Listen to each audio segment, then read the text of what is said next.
Dans un climat politique marqué par des enjeux cruciaux, le premier vice-président de l'Assemblée nationale est venu recevoir des orientations politiques claires en vue de rendre compte à la base lors des vacances parlementaires auprès de sa population. L'honorable Jean-Claude Tshilomba Moussaou a également présenté au chef de l'État Félix-Antoine Tshisekedi Tshilombo les différentes matières abordées lors de la session ordinaire de septembre, traditionnellement consacrée au budget. Le premier vice-président de la Chambre basse a également fait le point sur les différents textes adoptés au cours de la session bouclée. Après 3 mois de session parlementaire et que maintenant nous avons clôturé, on va en vacances, l'occasion pour nous de rencontrer les populations, il est absolument nécessaire que nous ayons des orientations de politique publique, de politique générale venues du chef de l'État que nous devions partager avec nos populations, l'occasion aussi de partager et de faire rapport au chef de l'État sur ce qui a été notre activité pendant ces 3 mois de session. Nous avons épuisé toutes les matières inscrites au calendrier. Nous ne sommes pas partis avec des arriérés. C'est d'ailleurs cela que j'ai eu l'occasion de partager avec son Excellence, Monsieur le Président de la République, en cette période de festivité, et lui dire aussi que nous comptons sur son encadrement. Le numéro 2 du bureau de l'Assemblée nationale a profité de son passage à la Cité de l'Union africaine pour réitérer le soutien de l'institution parlementaire aux garants de la nation concernant tous les projets politiques et ceux à caractère social amorcés sous son autorité pour le bien-être de la population congolaise.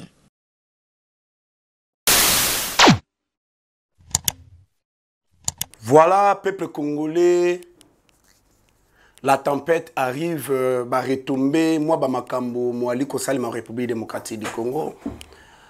Après, propos tenus par le fils de Kaguta Yoweri Museveni, Moonzi Kainerungaba, Yakotinda, troupe na bango na mabele ya Congo, traquer mercenaires nyonso au bazali na Congo d'ici le 2 janvier 2025. Propos wana ezalaki vraiment propos moko menaçant o elekelaki biso to mituna ki mituna ebele. Est-ce que asengaki autorisation pour ki asala yango pepo na nini alobi yango? Na Uganda il y a des mercenaires blancs bazali ebele que nous avons même des images. Mais pour na nini ya Congo le président de la République azali entouré na bato poso pembe o bali ko sécuriser l'instructeur de FARDC Romain o bauti ko libérer. Alelisa Rwanda, Rwanda après arrestation na CP la kamena libération na leli. Mais Moonzi Kainerungaba, chef d'état-major général de l'armée ougandaise UPDF, alobia kotinda militaire na bango sans permission ya Congo bakota. Banda ko traquer le mercenaire blanc au bazana Congo, mais bango bazana bango. Propos wana le président de la République, Félix-Antoine Tshisekedi Tshilombo, a CP la kina yangote. Notre ministre des Affaires étrangères, Mama Thérèse Kaikwamba Wagner, s'attendait à CP la kina yangote. Neba eko bengisa ambassadeur ya Uganda au azali na Congo. Et pas ya Madame Thérèse Kaikwamba. Kosola na contenu ya propos ya Kainerungaba, moi na Kaguta Yoweri Museveni, chef d'état-major général IPDF. Qu'est-ce qui se passe, peuple congolais? Nini mabomba mina kati? Le fils de Kaguta Yoweri Museveni par après a été supprimé compte Twitter nae. Pena simana yango alobi nini peuple congolais. Koto yonzo kande na Angola le 29 novembre 2024. Avant le 15 Angola bakomela ki Rwanda mokanda. Na mokanda yango balobaki nini? Na mokanda yango balobaki bako informer Rwanda nini? L'hypocrisie eza makasi même na niveau ya Angola. C'est comme si bali ko jouer biso ba double G. Tokosola concernant mokanda wana malamu elingaki koloba nini? Le M23 RDF AFC bazali ko réclamer l'application d'un accord signé avec Kabila. Ya date nini? Et le président de la République azali koloba nini concernant Mae Oyo Italie accord wana. À l'est de la République démocratique du Congo, makambo Moali Kotoka na ebite na Lubero, soki nini Moali koleka na Lubero. Qu'est-ce qui se passe? Le général Chiko Titambwe, très en colère, l'option vient d'être levée. Le lien du départ est connu. Le premier village du Rwanda déjà ciblé. Le porte-parole du gouvernement, Patrick Mouyaya, a lobby to kangisi déjà mon solo oyo elongo bani po keto sala face na ba terroriste du Rwanda na mabele ya Congo. Qu'est-ce qui se passe? Bola ikebo koto bo partager peuple congolais. To utile sous ko éliminer un haut gradé RDF à l'est de la République démocratique du Congo. Dossier ya pasteur Ngoyimu Lunda. Bakanga kie na mokolo mwa lobby na batongo na niveau ya Zambie. Qu'est-ce qui se passe na kati ya dossier wana? Bonjour et bonsoir na ba nyonso ba ali kolanda biso de partout dans le monde. J'espère que Kolonzambe ali ko batela Kolonzambe ali ko sunga. Surtout na batango tozali na batango ya bafeti. Losambo nanga ezalaka ete tango inso Nzambe abatela ba nyonso balandaka biso. Ba nyonso balingaka ba émission na biso. Ba nyonso yo balingaka pe émission na biso te. Na ba nyonso pe balandaka biso te. Kolonzambe abatela ba balingaka na ba balingaka biso te de partout dans le monde abatela. Na mabota e babungisa moto moko te panda batango ya bafete oyo. Bato ba célébrer ba fêter lolenge elongo bani. Ba kota ane ya sika a bonne santé na famille mobimba. Nzamba batela biso, abatela mabota na biso. Le diaspora de partout dans le monde ndenge na lobaka. Nzoto libanda ya mboka mem molema na kati ya mboka. Balingaka baye ba Congo la kindenge nini, Congo la mukindenge nini. Congo ali kotambola lolenge kani, c'est ça l'amour du pays. C'est ça l'amour du pays. Et le ngoba na biso nyonso ba Congolais, tozala na bolingo ya mboka na biso ka moto mosusu akoki kolinga mboka na biso, koleka biso mo ba kolomboka te. Moto moko ta akoki kolinga mwana na okoleka yo moko kolomwana. Moto moko te akoki kolinga ndaku na yo koleka yo moko kolondako. Pe moto moko te akoki kobanda koya abongisela yo ndaku sanki yo moko kolondako obongisa. Donc mopaya soki amoni yo vivra na salité, yeba kosala nini? Ata lié loko to ameli arozwaka ba bidon azui ba biloko ba chasser abaki yango kaka parce que azo alandeli ka rythme na yo moko kolondako. Mais soki biso mo ba Congolais to manifester bolingo. Tozo bunda pona kobongisa mboka na biso. Ba paya ope ba koya. Ba kolanda lokolo na biso parce que biso ba kolomboka tozo tchande propriété. C'est ce que nous demandons au peuple congolais. Surtout na tango tozali to telema. To bundela Congo ka to aka na Congo moko mais soto limusi yango soto perdre yango. To na mboka mususu te. O to kozala à l'aise ko likamboka na biso moko. Sans plus tarder, voilà. Après Makambo, il y a Luanda, il y a les 15. Kagame, Akimaki. Chef de l'État, Akendaki. Joao Lorenzo, Bakutana Mokonzamboka. Ancien président du Kenya, Uhuru Kenyatta, Ayaki, on a voir même Bomonaki Bafoto, Ayambaki, chef de l'État, Félix Antoine Tshisekedi Tshilombo. Mais Kagame, Ayakité. Délégation à Rwanda, Bazouaki, coup de fil, Motomoko, Akotate. Kagame a créé ma raison. Après Bossili, Yamakambouana, le président de la République, a zonga kaka les mêmes mokolo. Le ministre des Affaires étrangères du Rwanda, Aye Koloba, ndenge zabwe ba militaire na biso ba kolongwa na Congo te. Soki naino Congo a réglé situation te. Soki naino Congo a dialogué na ba M23 te. Alors ba militaire na biso ba ozaka na Congo. Donc raison est changé. Ce n'est plus Rwanda zolobaki oba militaire na bango baza na Congo pour na traquer les FDLR au bazolinga ba kwesa bokonza Kagame. Raison wana ezwe longwe. Ce n'est plus oba militaire na biso baza na Congo parce que le ministre de la justice ya Congo a traité qui président na biso qui azali criminel, terroriste. Ce n'est plus ça. Ce n'est plus Oh ba militaire na biso bazali na mabele ya Congo, c'est parce que Tshisekedi a déployé ba force ya Burundi na ya Congo tout autour ya ba frontière na biso. Ezali soso wana te. Mais désormais ils ont commis ba militaire na biso baza na Congo kino Kinshasa et ko dialoguer na ba M23, c'est par là ba kozonga. Raison, ils ont changé. Yako kama peuple congolais, j'espère que boza ebele boza kolanda biso. Toye komona document moko. Document il y a le 29 novembre 2024 avant le 15 décembre 2024. Beaucoup de Luanda. Les autorités ya Angola bakomela ki Rwanda mokanda bakomela ki Kagame mokanda. Ya koloba na Kagame ete merci na ndenge ozali kolandela makambo ya processus de paix de Luanda pour en fin de compte solution kimia et koka kokota. Concernant affaire ya ko dialoguer na ba M23. Biso tokolandela Kinshasa une fois que bandimi revendication wana ya ko dialoguer na ba M23 toko informer bino po bozala au courant et Kinshasa endimi pour na ko dialoguer na ba M23.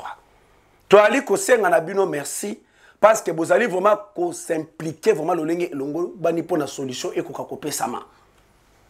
Mokanda et le biba makambo ebele ba komeli Rwanda par l'Angola au nom du président angolais Joao Lourenço ba komeli Moscow Paul Kagame. Mais tant que batindela ki Kagame le 29 novembre 2024 Mokanda concernant makambo o ya dialogue est-ce que ba yebisa ki na biso Congo biso République démocratique du Congo to yeba ki yango. Mais Angola aliko sola na Rwanda makambo ya dialogue. Mais biso moko les concernés tout ça là qui au courant.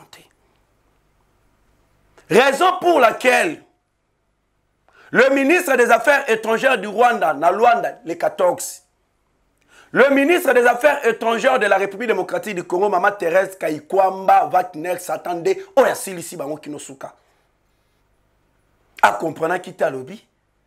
Bisotoye, pour la dernière réglage, Yakocha Mokoloto na Rwanda, pour désarmement ya M23 pour retirer militaire na bango oyo bazali na mabele ya Congo. Mais subitement tomona Rwanda bakomi sikoyo ko imposer biso ono awa ezali affaire ya ko dialoguer. Alors bino bondima ko dialoguer na biso pour na crise wana pe solution et koka kopesa mana makambo ezali koleka à l'est de la République démocratique du Congo. Maman Thérèse Kayikwamba Wagner alobi meno awa eza makambo ya dialogue te. Mais ndenge nini bino bozozwa makambo ya dialogue boya kokotisa ngona makambo yo ça n'a rien à voir na makambo ya dialogue parce que le président congolais azala ki clair na maloba na e pe biso awa tozali awa toza awa pona ko dialoguer te tozali awa pona retrait ya ba M23 ya ba militaire ya Rwanda o bazali na mabele ya Congo. Donc Angola na Rwanda d'aba betaki masolo ya dialogue so biso le 14 to ya kakabwe babandi kotalisa biso no dossier awa ezali ya dialogue. Imaginez-vous le lenge bali ko poignarder République démocratique du Congo. Totangela bino. Le processus de Luanda. Le Rwanda a choisi de ne pas participer en posant une condition, celle d'exiger au préalable une négociation entre la République démocratique du Congo DRC et le groupe M23. Nous ne sommes pas d'accord avec cette approche car il s'agit d'une tactique qui apparaît comme un stratagème de dernière minute. De plus, la République démocratique du Congo ne devrait pas avoir à négocier avec les terroristes du M23. La ministre des Affaires étrangères, Madame Thérèse Kayikwamba Wagner. Awa dialogue ekolekate. Awa vraiment ceux qui vous imaginez que c'est là un dialogue awa ekosalema te. C'est pour cela les 15 makamu mususu musalemi donc nanga azwaki déjà ndeza bo Kinshasa awa le 14 balobika niet ba dialoguer Rwanda nani nanga bimi makambo ekosalema sans biso eza contre biso donc nanga atalisa ke Kagame koyate donc so bo salema ngamana bino sanke Kagame zala yeba eza contre biso oyo biso toali kosenga na Kinshasa ezali dialogue direct naba M23 na biso.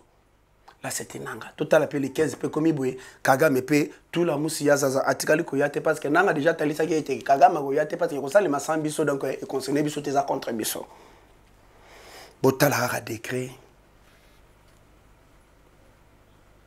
yama kamololenge ali ko kendele comme conséquence boyebi bien malamu to ana force à Sadek na mboka na biso.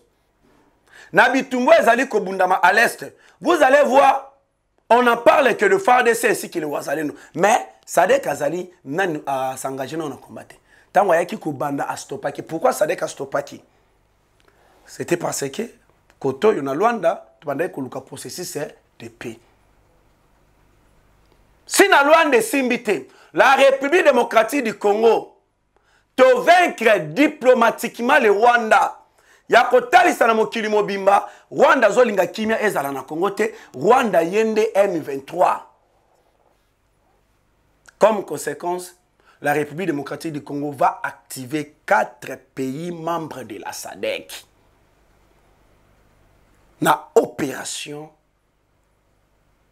il y a récupération ya ba territoire nyonso occupé par le M23. Il y a ko chasser ba M23 na mabele ya Congo. Donc la tempête arrive, peuple congolais. La tempête arrive. Subitement, tu es comme on a, moi, na Kaguta Yoweri Museveni,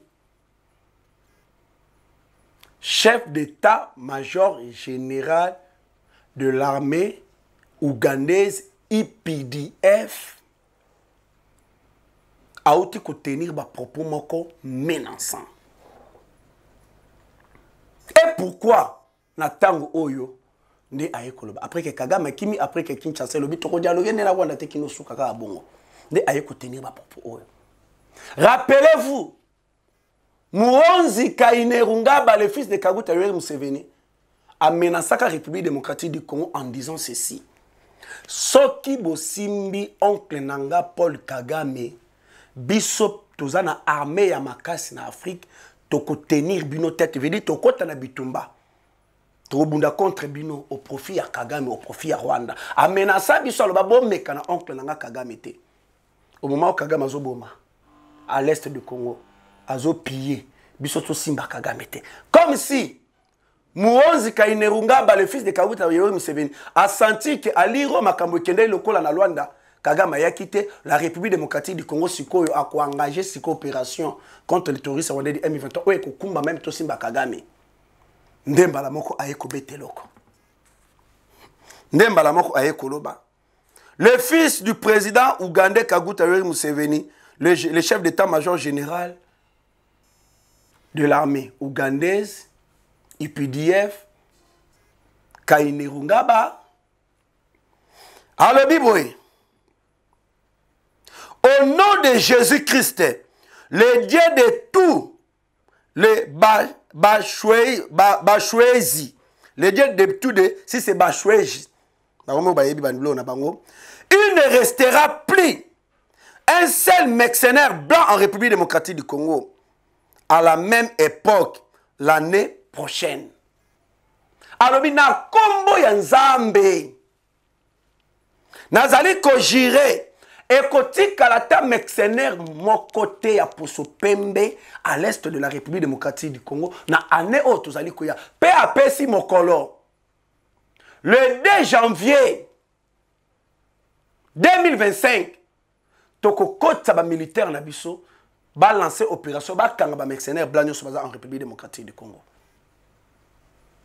tout le monde a bango liso na Congo te na na lobby mais oh Nzambe ça c'est quoi ça? Donc, na Ouganda, il y a des mercenaires blancs. Yokebele. Na Congo, Bazali. Na Rwanda bazali. Mais Kainerungaba, oh yazomona ke baza menaçant, eza ya Congo, mais ya bangote. Pe azali koloba, sans pour autant autorisation ya Congo, oh Congo ezali mboka mususu, Uganda ezali mboka mususu, bango ba kocha ba militaire na bango, ba traquer des mercenaires blancs en République démocratique du Congo, sans l'autorisation de la République démocratique du Congo. Et ce qui te le but que ne musika, ba ye oyo ba komi même na ceinture pour sécuriser le président de la République. N'est-ce pas? Ba oyo bazali ba poswa pembe. N'est-ce pas? Ba oyo bazali ba poswa pembe.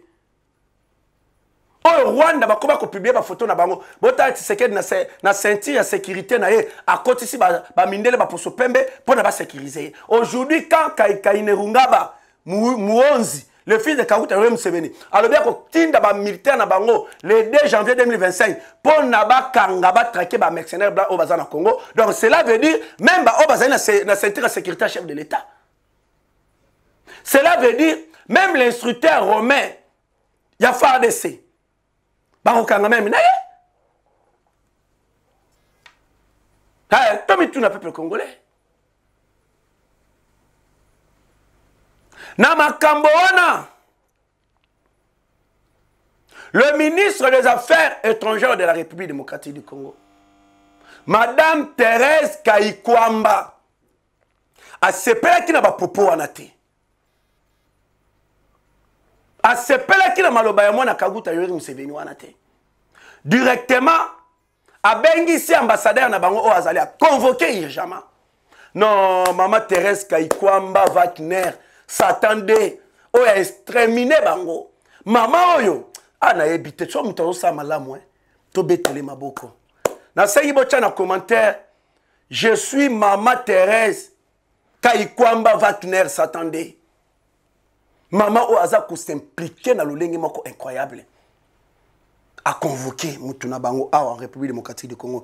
Yaka ko expliquer biso ba propos ya mwana Kaguta Yoweri Museveni Oazali chef d'état-major général ya armée na bino IPDF. Pesa biso ba explication.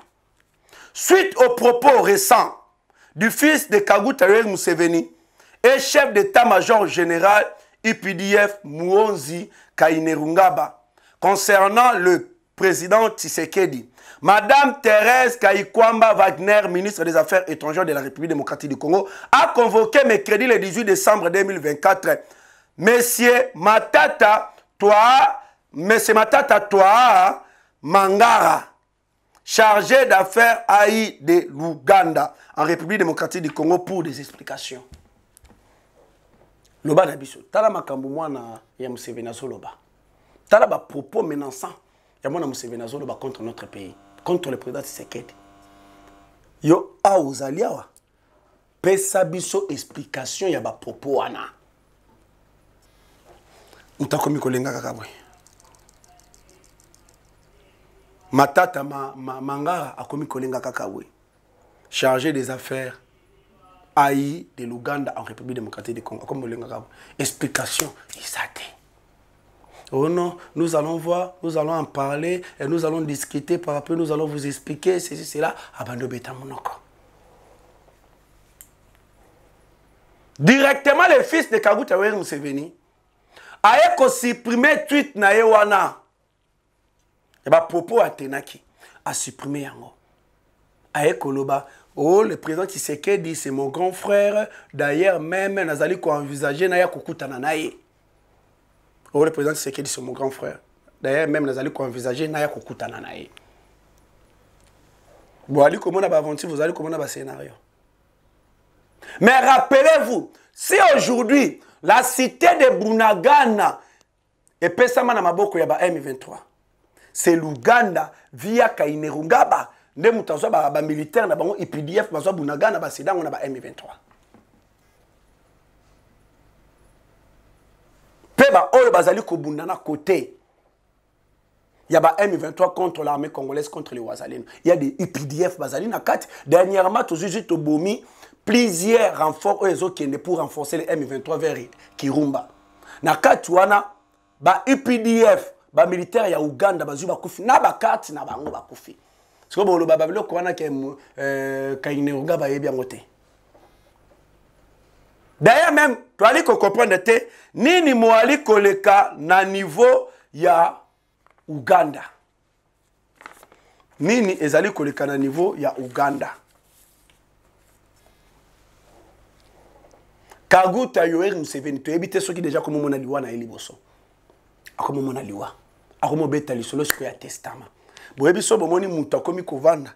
Akomi kaka o testament. C'est qu'à sentir que liwa na ye est komi pene. Donc c'est là où maintenant toi li komi tuna mutuna. Qu'y a-t-il en Ouganda? Qu'est-ce qui se passe avec Kaguta Yoweri Museveni? Kaguta Yoweri Museveni passe déjà au testament et promet de léguer 51% à son fils, le célèbre sanguinaire Kainerugaba. Ah, tu évites ce qu'a moni liwa, ce qu'a moni nini, tu évites. Mais, et là, comme un peu bizarre, ezali koleka na niveau ya Uganda. Bon, là, il y a vraiment émission Peuple Congolais. To sengi vraiment. Bon, là, il y a beau commenter, beau partager émission Lolenge. Molongo bani. Bon, là, il y a vraiment. Et que ça, la biso, et c'est un mingi koleka. Comment on a ndenge boali kolaike, comment on a été boali kotika na ba commentaire Lolenge longo bani. La ministre d'État congolaise, Madame Thérèse Kaikwamba Wagner, a rencontré le représentant spécial de l'Union européenne pour la région du Grand Lac. Au cœur de leur discussion, le dernier développement du processus de paix de Luanda entre la République démocratique du Congo et le Rwanda. Yangonde mutezalaki menu d'échange na bango. Yangonde mutezalaki lisolo oyo vraiment babandaki ko beta concernant comment le Rwanda baali kolingate kimia ekota lolenge kani le Rwanda bazali ko bloquer ba avancer nyonso oyo elingi ememela biso kimia solution à l'est de la République démocratique du Congo. Partagez vraiment l'émission Peuple Congolais. Partagez l'émission pour l'Europe. Pour l'Europe, l'accès aux richesses africaines passe avant les droits humains. Ces politiques alimentent la guerre au Soudan et en République démocratique du Congo. Les victimes de crimes de guerre ne se comptent plus. Les victimes de crimes de guerre ne se comptent plus. Arrêtons l'ingérence européenne et respectons la souveraineté du peuple africain. Marc Botenga s'indigne de l'Union européenne qui continue de porter des aides aux dictateurs africains comme Kagame, qui sème la désolation et continue d'endeuiller l'Est de la République démocratique du Congo. Vous voyez que Marc Botenga Oyo, na Parlement européen, makambwa betaka, makambwa lobelaka po na Congo. Azwa lobi maintenant, comment Europe accès na ba richesse africaine et comme koleka avant droits humains. Et comme kozala liboso, mais droits humains est à côté. Politique y a ko alimenter guerre na Soudan et en République démocratique du Congo, ou ba victime de crimes de guerre, ba l'équipe tellement belé, le lenge ya ko compter ezalité. Europe éthique l'ingérence na souveraineté yaba peuple africain, l'ingérence ya Europe et l'ongwa na makamba souveraineté ya peuple africain. Comment Union européenne et koki ko continuer ko aider ba dictateur africain neti Paul Kagame o azali ko créer milelo matanga ko endeuiller l'Est de la République démocratique du Congo. Marc Botenga. Les Congo qui gagnent. Marc Botenga dans le Parlement européen. Mais on a félicité, c'est ça. Désormais, il y a des gens au Bazolo Bela Congo, Bazali Koutou Poso Moïndo te. Il y a des noirs, hein, mais il y a aussi des blancs. Poso Pembe. Bazolo Bela vraiment Congo zo sentina mutema mobimba. Mais ce ne sont pas des Congolais. Mais ici, nous avons ceux qui disent que Bazaba Congolais, des opposants en République démocratique du Congo, mais incapables de kolobe la dossier à Congolais. Incapable de féliciter Moussala Bafar de Sebali Kosala. Incapable de féliciter Moussala Bawazale no Bali Kosala. Mais côté Nabango, non un changement de la constitution. Mais au lieu que va dénoncer, c'est que le Rwanda Bali Kosala à l'est de la République démocratique du Congo. Pour Nabango est concerné, Bango est équipé, Bango est. Et d'ailleurs, Yolande Makolo, porte-parole du gouvernement de Rwanda, alors que l'opposition n'a pas travaillé contre Tshisekedi et contre le changement de la constitution. Donc, tout ça n'a pas soutenu. Moi, est-ce qu'on va condamner cette agression rwandaise? Exacté. Moi, est-ce qu'on va attaquer Kagame? Exacté. Après été, le prix Nobel de la paix, Dr Denis Mukwege, ayaki kotika Kagame. Kagame Luki même a éliminé, mais Dr Denis Mukwege a échappé dans l'empoisonnement. Il y a des agents à Kagame ou à Tinda qui contre. Et Dr Denis Mukwege, après Makambo le 15, Kagame a brisé silence à lobby. Toali Kosenga sanction sévère contre le Rwanda. Qui écrit un jour que Dr Denis Mukwege a kono babiloko. Toali Kosenga sanction contre le Rwanda. A déclaré lobby. États-Unis d'Amérique, la France, Royaume-Uni, Belgique, pays mon sous partenaire. Botika kopé sa soutien militaire et économique na Rwanda. Car Rwanda a soutenir ba M23 à l'est de la République démocratique du Congo pour la guerre na Congo. Dr Denis Mukwege a 5 sanctions sévères contre le Rwanda. Donc, veut dire, ce que Tiki Kagame, là, au Kokiki ou le vérité, oui, bien aimé Tabomaka. M23, ils aillent donc, sanctionner. Dr Denis Mukwege a aussi 5 sanctions contre Kagame pour un crime de guerre au Azali Kosal à l'est de la République démocratique du Congo pour un soutien à M23. Je ne sais pas si vous comprenez. Au Tiki, wana miso fungwa mo comprendre que yene mtabo maka makambo eko changer makambo zoke na changer. Le M23 RDF bar AFC bazali ko réclamer l'application d'un accord signé avec Kabila le 23 mars 2009, un accord que le président Tshisekedi refuse de soutenir, un accord qui ne reflète en rien les intérêts congolais. Les accords M23 bazo réclamer l'application d'un accord où il signé Kabila le 23 mars 2029. Chef de l'État alors bisala ngai Tshisekedi tant que nous la président na Congo na kotikala jamais kolinga ko dialoguer na bino na kotikala jamais kolinga cet accord qui bosala na Kabila. Intérêt ba congolais até et même la biso mixage et brassage infiltration.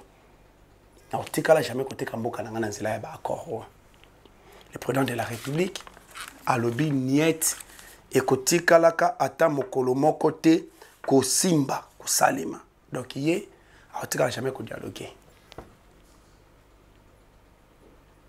Na Nord Kivu bitumba eza koleka na lolenge moko incroyable. À l'est moto eza kopela. Combat Bawazalendo contre le militaire RDF à l'est de la République démocratique du Congo. Le Wazalendo, le phare de l'armée congolaise contre les terroristes rwandais du M23 à l'est de la République démocratique du Congo. Les habitants de Mbingi, en territoire de Lubero, ont fui précipitamment leur localité après avoir observé l'arrivée imminente d'un convoi de combattants du M23 le 18 décembre 2024. Des témoins cités par MTV rapportent également que des éléments de force de l'ordre et de sécurité ont abandonné leur position, laissant le village situé à 17 km d'Alimbongo dans une situation de vulnérabilité. Nini Mwali Koleka na affaire wana. Le Rwanda continue toujours. Bolanda qui avait des vidéos qui ont sillonné dans les réseaux sociaux, Wilingo ma bazaliko célébrer koloba ete Matembe ezali na maboko na bango, bangonde bazaliko contrôler Matebe. Peuple congolais, c'est archi faux. La première victime de la guerre, c'est la vérité. Le mensonge est la plus grande arme de Paul Kagame et ses terroristes RDF. Nous nous battons pour nos terres et notre population. Le FARDC n'a rien abandonné. Le FARDC va abandonner et l'autre côté. Notre armée est présente et toujours déterminée. Le Rwanda ne gagnera pas cette guerre. Armée Nabiso etikali ko abandonner bisika mokote na niveau ya Lubero. Ba M23 ba botoli alimbongo wana tendenge bo ali koloka de ba ali koloba. FARDC azali toujours wana. Pe combat mo ali ko continuer na lolenge moko incroyable. Na niveau ya Lubero, je vous assure peuple congolais, makila mo ali ko tanga na lolenge moko incroyable. FARDC et l'autre bazu basali na ba terroriste rwandais du M23 incroyable. J'aimerais nakoka kotangela bino qu'est-ce qui se passe à Lubero. Plus de 750 RDF neutralisés. Plus de 750 RDF neutralisés. Victoire et défi dans la bataille pour le contrôle de Matebe, Lusenge et Alimbongo. L'ambition de RDF bar M23, avant l'offensive, le force RDF bar M23 avait annoncé leur intention de contrôler Butembo et Beni avant la fin du mois, affirmant qu'ils fêteraient la nouvelle année en prenant le contrôle total de ces régions stratégiques. Le début des hostilités, une posture défensive stratégique. Le RDF contrôlait déjà des localités clés telles que Matebe, Lusenge, Kaina et Luofu dans l'espoir de renforcer leur avantage stratégique avant une éventuelle rencontre entre le président Tshisekedi et Paul Kagame à Luanda. L'objectif, contrôler Butembo pour renforcer la position de Kagame dans les négociations du 15 décembre 2024. Mais le FARDC déterminé et organisé, ont adopté une posture défensive pour repousser la première attaque avec Fox. Cette stratégie a permis de neutraliser plus de 750 combattants RDF et plusieurs blessés. Pour preuve, l'hôpital de Kanombe au Rwanda a été rempli de blessés. Un contre-offensif décisif. Malgré leur position initiale, le FARDC ont avancé pour reprendre plusieurs localités. Matebe, une victoire symbolique et stratégique. Kasenge et Alimbongo, sous contrôle auprès des combattants. Kasenge et Alimbongo, sous contrôle après le combat acharné. Ces victoires ont empêché Kagame d'exécuter son plan avant le 15 décembre, ce qui aurait influencé son positionnement diplomatique dans le pourparler du Luanda.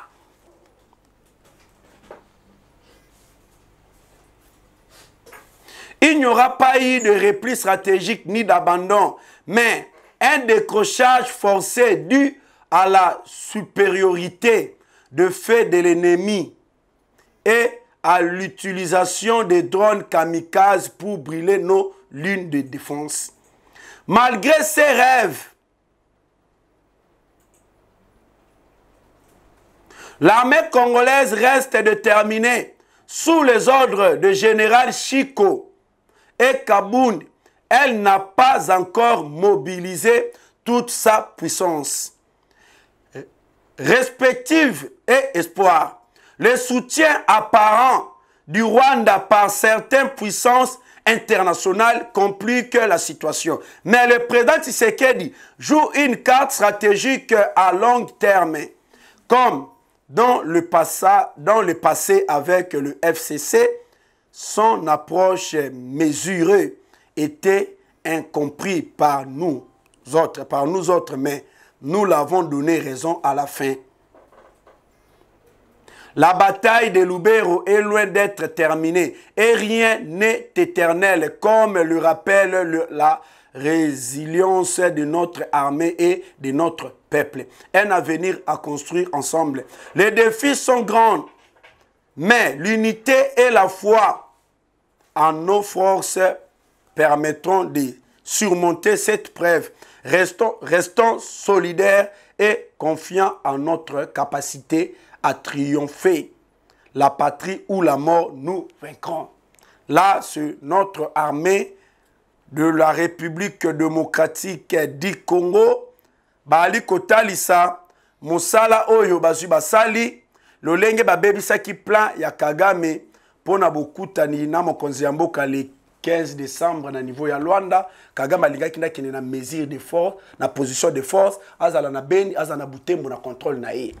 Mais opération wana plan ya Kagame macabre a été déjoué par l'armée congolaise ainsi que le Wazalendo na bobomi ya une affaire il y a 750 terroristes rwandais du M23 et tant d'autres blessés. Peut-on récupérer Matebe, Alimbongo, Lusenge, donc presque Babisika et Belé. Kagame veut dire Asukaki dans le Talia Lobino. Nakokende, mais dans une position de force. Tikala Salanini, à Bendana. Bobete la vraiment farade c'est ma boko. Na minute peuple congolais, Nazali Kolobanabino, l'option vient d'être levée, les lieux de départ est connu, le premier village du Rwanda déjà ciblé. Général Chico Titambwe, très en colère. Repli stratégique, égalité. Toko avancé, toko attaqué, toko percé, toko neutralisé, toko bengana. Ba militaire ya Rwanda au Bazali, na mabele ya Congo na appellation ya ba M23. C'est par là, peuple congolais, vous allez voir attaque sévère contre le général Chico Titambwe, voire même information ya Lokuta, makambo ya Lokuta contre ye. C'est parce que le général Chico Titambwe a réussi à bloquer le plan ya Kagame et belé à l'est de la République démocratique du Congo. Na ba opération azali ko mener na Nord Kivu. Kagame Luka qui a corrompu. Atinda mbongo. Général Chico Titambwe boya parce que Kagame a dit que ba Congolais vraiment facile. Nambongo corruption à boya. Donc il faut éliminer. A utiliser la ceinture ya Général Chico Titambwe ba éliminer. Mais batwana bakanga bango mais bakoka ko éliminer Général Chico Titambwe mais à s'échapper qui na liwa. Et maintenant Général Chico Titambwe na ba opération na toujours récupérer toujours boma. Ba komi siko ko luka basala nini ba bloquer Général Chico Titambwe. Général Chico Titambwe azali na 2 lions. Général Kabound, j'apprends toujours selon des sources. Général Kabound, famille na bazala na Rwanda. C'est un général a comme on a 3 lions na lipekanae grâce à Joseph Kabila. Mais Moto a chargé des opérations c'est le général Chikoti Tambo. Donc, avant le général Chikoti Tambo, il faut se référer et pas à général Kaboun. So, le général Kaboun, il faut que ça, il Simba Boité ou Tikalibon. On apprend que le général Kaboun, selon toujours des sources, a bloqué le général Chikoti Tambo à ça, le côté. Le général Chikoti Tambo, ça, il a stoppé. À ça, il a stoppé. On n'arrive pas à comprendre. On nous a expliqué, par détail, par famille naïe, bazar na Rwanda. Bazar bonne relation à Rwanda. Il semblerait que Azaz neveu ya Sultan Makenga. Sultan Makenga moko ya ba leader du mouvement terroriste du M23. Imaginez-vous comment notre armée difficulté bazo kutana na terrain. À cause de makambo boy. À cause de makambo boy. Kabila achaba oyaye amachaba ngo ba lion ebele pokaka ba o bazali pona mboka baba ndaka ko se référer pa ba oyaye bazalaka likolo. Kabila avait tout planifié. Kabila avait préparé tout. Na bolongo na pouvoir préparer qui déjà nyonso. Awa nazo monaye azana Namibie na King Karubi na banani baliko tambola tout. Qu'est-ce que Kabila Zoluka? Vertige. Après arrestation, il y a Gassasira, John Gassasira Tawenda. Tu éviter ce panique totale les yeux bannis. Mais par contre il y a John Gassasira Tawenda. Azalaki membre, il y a RCD, Azaria Sobewa. Azalaki membre, il y a CNDP. Il y a Laurent Kundabatwa, aujourd'hui est comme M23. Nanzela un mixage et brassage. Bakotia na kati ya armée ambo Kanabiso comme lieutenant-colonel na armée congolaise. Na bozu ya pouvoir, il y a président Tshisekedi. Bitumbo comme qui entre biso na Rwanda na M23 a décidé qu'il kokima na babiloko ebele. Akenda ko rejoindre bande kone bisika uta na mouvement M23. Par après na Zambie na John Numbi bazo travailler elongo. C'est par là ils ont planifié avec une vingtaine ya ba congolais ba teni militaires ezalaki ba mando kezalaki pour ba ko isakatanga d'ici le 20 décembre. Quand le président de la République a joué information, a déployé la force spéciale qui na Katanga. Les communicateurs numériques pro-Rwanda, ils ont publié Tshisekedi, ils ont militaire dans Nord Kivu, a combien de déployé na Katanga. Au lieu de se pélaguer, ils ont Nord Kivu, ils ont Katanga. Mais ils ont dans Nord Kivu. Comprenez bien le mot. Ils ont Katanga. L'opération Yako. Landela batouana na niveau ya Zambie et kumbama ki na service ya Zambie na République démocratique du Congo ou ekambama ki na général John Tchubangu. Ils avaient opération secrète. Ba mener opération ana et conduire na arrestation ya John Gassasira Tawanda sous ordre ya John Numbi. Pour nous Katanga. Il y a une vingtaine de Congolais qui ont transféré dans la prison militaire Yandolo. Ce qui concerne Nanga, il semblerait que Bakanga qui mais je ne le confirme pas au conditionnel. Nazala va preuve que c'est Nanga nani John Numbi plutôt que John Numbi Bakanga qui je n'ai pas de preuves ici. Mais au Ngaï, Nazala sûr et certain John Gassasira à un niveau de prison Yandolo. C'est par là que bandits ont conditionné bango. Cette affaire est conduite na bokwei ya batebele. C'est pour cela que moni bazo linga kopé ça ba détail té na dossier wana. Bazo linga ko dévoiler ba biloko mususu na dossier wana té parce que ici li na noté musala ezali ko salema. Lobby na niveau ya Zambie na batongo ba kei kokanga le pasteur. Na habité sur na bengi pasteur Ngoïmou Lunda, ancien président de la CENI, sous Joseph Kabila.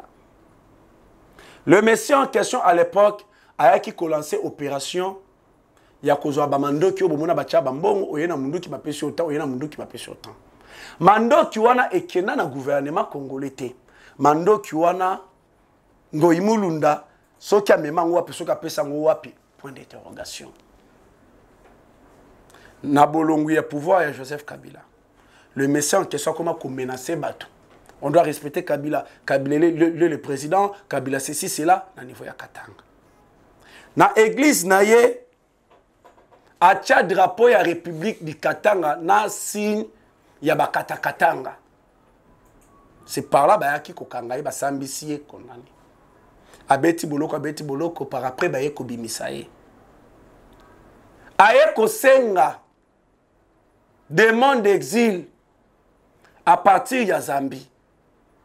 Na niveau ya Zambie, ye pas banda ko collaborer na bato bakanga batindi ya wanandolo. En collaboration avec le M23. Bakangiye na minitoyo direction Ndolo. Beaucoup de têtes vont tomber dans le dossier au peuple congolais. Beaucoup de têtes vont tomber. Kabila, panique totale, a bandi ko baluka na niveau ya Namibie.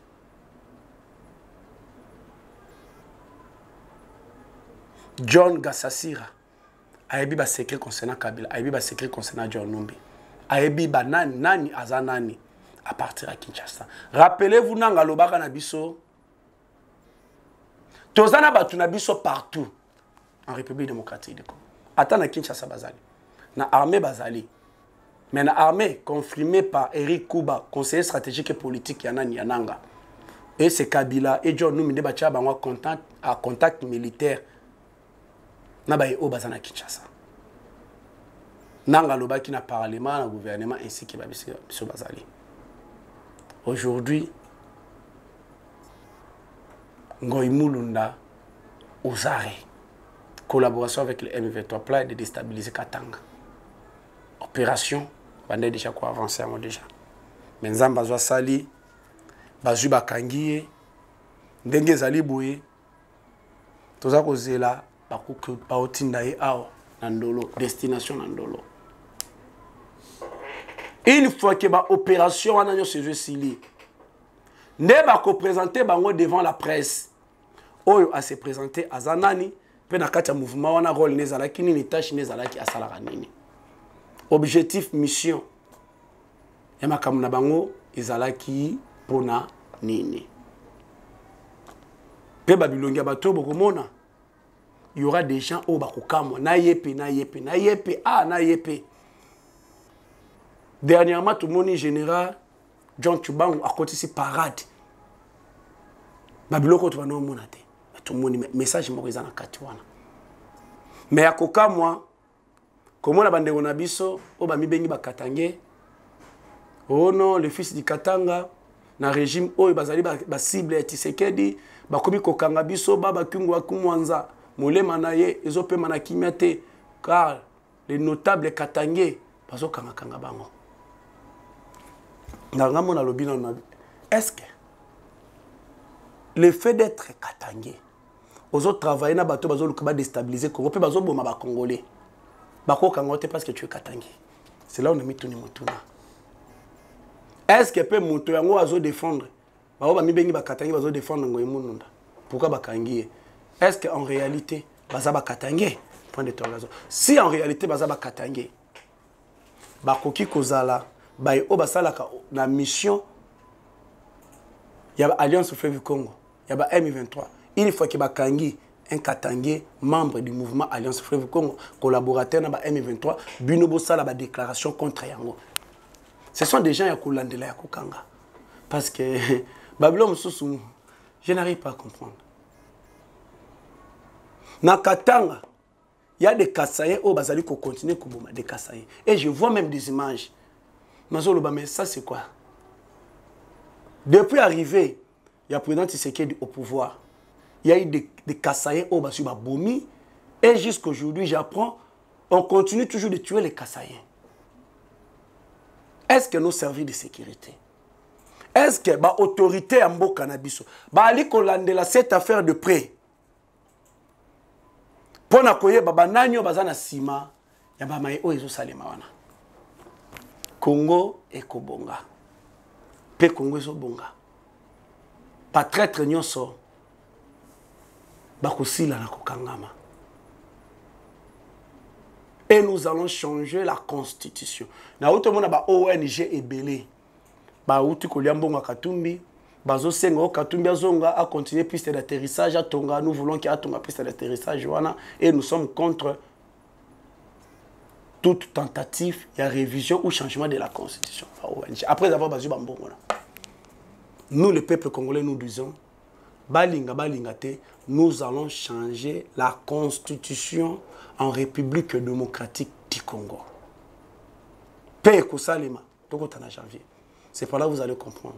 Et nous devons sécuriser notre pays. N'appelle ça qu'exemple.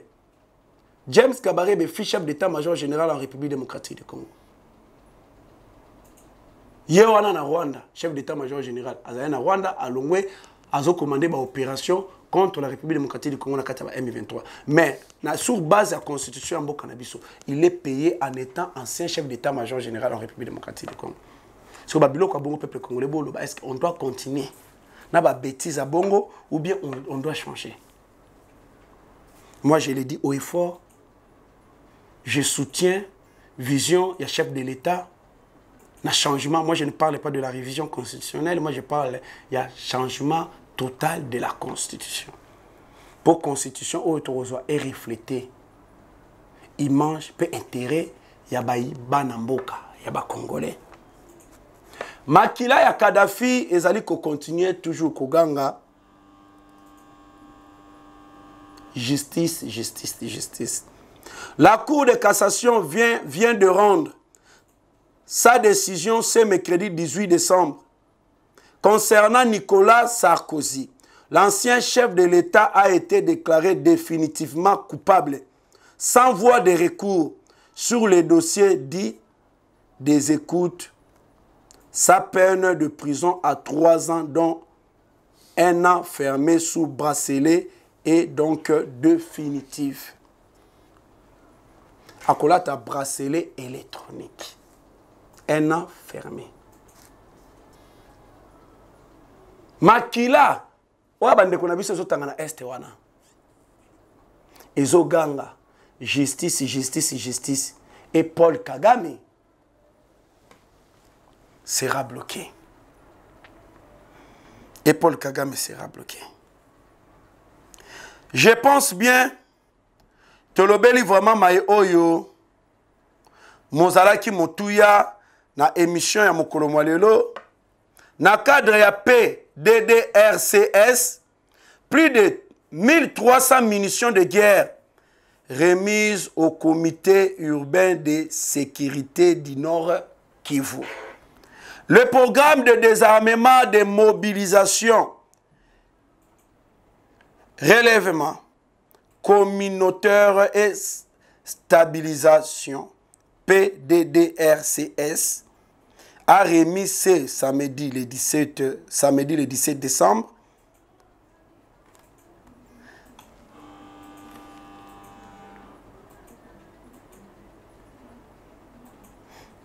a remis, voilà, c'est samedi le 17 décembre, plus de 1300 munitions de guerre, calibre, tous calibres confondus, en provenant de Lubero, au comité urbain de sécurité dans la province du Nord Kivu. Pona Kimia et Kokakokoto, pour Banamboka, ba vivre l'engi et l'ongobani musika na insécurité. Merci beaucoup na ba nyonso ba pesa kibiso oya bango ngonga pe matoi ya kolanda mai oto ya kitoso la to partager na bino na émission ya mokolo mwalelo na Africa Colo Télévision. Vraiment nzambe azala na biso, nzambe abatela biso, nzambe asunga biso, nzambe a accompagner biso. Kimia pe bitumba oyo ezana Congo. Toko kakolonga Congo ezonga na nzila lolenge molongo bani. Vraiment nzambe abatela bino, abatela biso nyonso. Numéro plus 243 89 60 77 556. Plus 243 89 60 77 556. Merci beaucoup tout le monde. À la prochaine. Que le bon Dieu vous bénisse. Que le bon Dieu bénisse la République démocratique du Congo. Bye. Africa cool, et abena cool, Africa cool, abena cool, le quoi cool matopi. Après toujours, après